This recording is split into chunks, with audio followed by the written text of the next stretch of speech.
Today's episode is brought to you by The Good Nutrition Co., Australia's leading corporate nutrition partner. The Good Nutrition Co. has helped support the health and wellbeing of over 35,000 employees around Australia with exclusive masterclasses and on-demand learning, on-site workshops and one-on-one dietitian support. Head to goodnutritionco.com to find out how we can help you build a culture of health, wellness and productivity in the workplace today. And it's just the proof of concept that food and medicine can work together. It doesn't need to be one or the other. And I think with the new weight loss drugs that are coming out, it's even more important than ever. I'm so glad you raised that, because that was definitely on my hit list to talk to you about, because your expertise is in weight loss, among many other things, diabetes, dietetics, exercise physiology, the whole thing. What are your thoughts on the new weight loss drugs, and where do they fit when it comes to food generally and also with BeFit Food?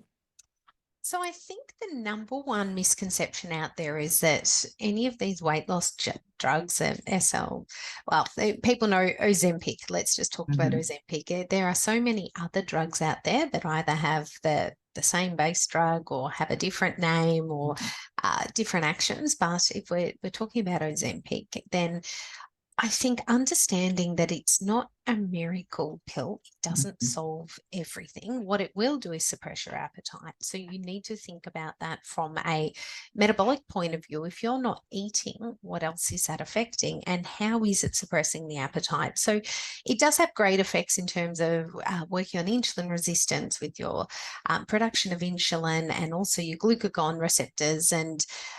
But when it comes to the appetite suppressant, it's slowing down digestion, and it can cause mild gastric paralysis, I guess. So that slowing of the stomach emptying is really paralyzing the gut to a certain extent. And there have been cases reported of true paralysis, and hence when people are just throwing up uncontrollably because they can't digest anything anymore. But that slowing of digestion often makes people feel really nauseated. So that is certainly one of the big side effects. And if you're not hungry, well, we all know, we tell our children, you still need to eat, even if you're not hungry.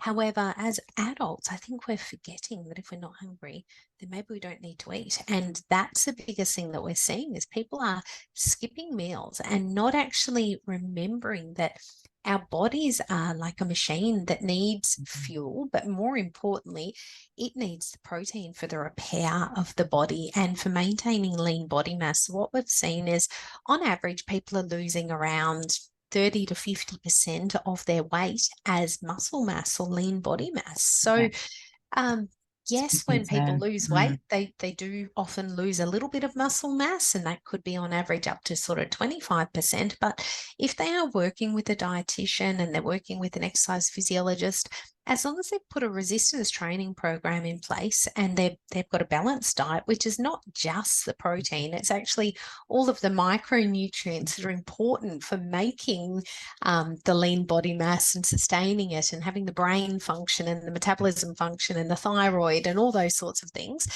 then you can suppress your appetite and lose weight and probably maintain muscle mass. However, it all needs to stop at some point. You cannot commit to being on the drug forever. And the moment that you do stop, what they've seen is your appetite goes back to normal. So there's no delay in it slowly building back up. Your appetite goes back to normal, and the cravings that you might have had are going to come back. So if you haven't put long-term healthy habits in place and you haven't changed your lifestyle whilst being on the drug, then you probably will regain the weight and more. And the reason for more is because you've lost all of the muscle that would have been boosting that metabolic rate.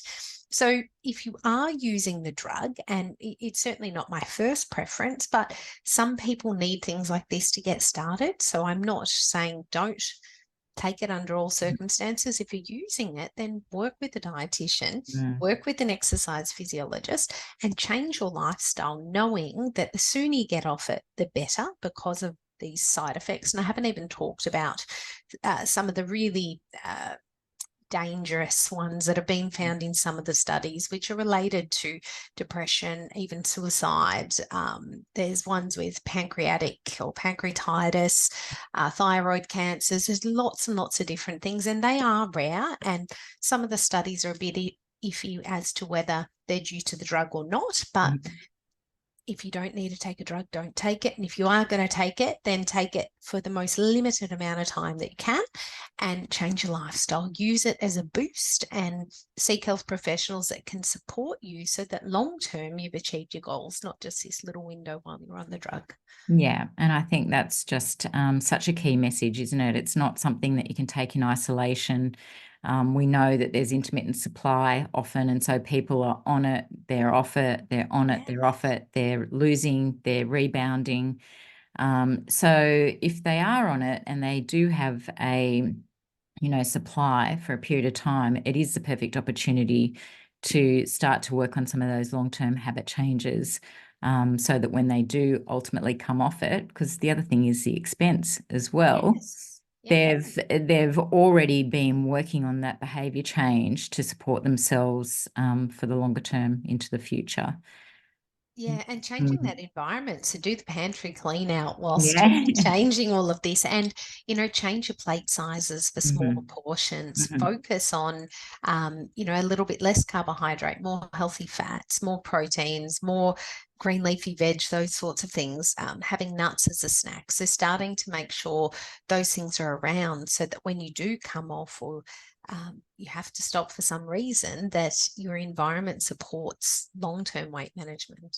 Yeah, very key. And actually, in terms of the workplace, the environment is often, a challenge for not only many working women in the workplace, but anyone in the workplace. The birthday cakes, the cookie jar, the lolly jar.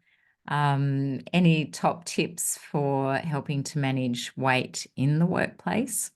Well, what we do, if we're going to celebrate someone's birthday, we'll actually go to the super expensive little stores that do the raw cakes and bits and pieces, and they're absolutely delicious. But you don't need much of them either. You're not having a whole big piece of cake. We get a selection of these really nice tasting raw snacks that are far more satisfying in small portions and probably less dangerous in terms of they're less addictive. They've got less sugars in them. They've got more fat, so they're more satisfying. So it really just helps shift behaviors. And it's just something that I think it's worth investing in. If you're going to bring snacks or birthday cakes into the workplace, then bring really good quality stuff. It's like drinking cheap champagne or something like that. If it's not worth it, then just don't have it. Never as enjoyable. Yeah, but if you have something nice, then appreciate it, have a small amount, you'll be satisfied. And I think that's a great message too, because it's not about all or nothing, right? It's about, of course we want to eat those things, we want to have, we want to have some of those things on occasion, but setting up the environment as you suggested. So maybe like opaque containers so it's not as visually available to you, and that sort of thing in the workplace might help as well.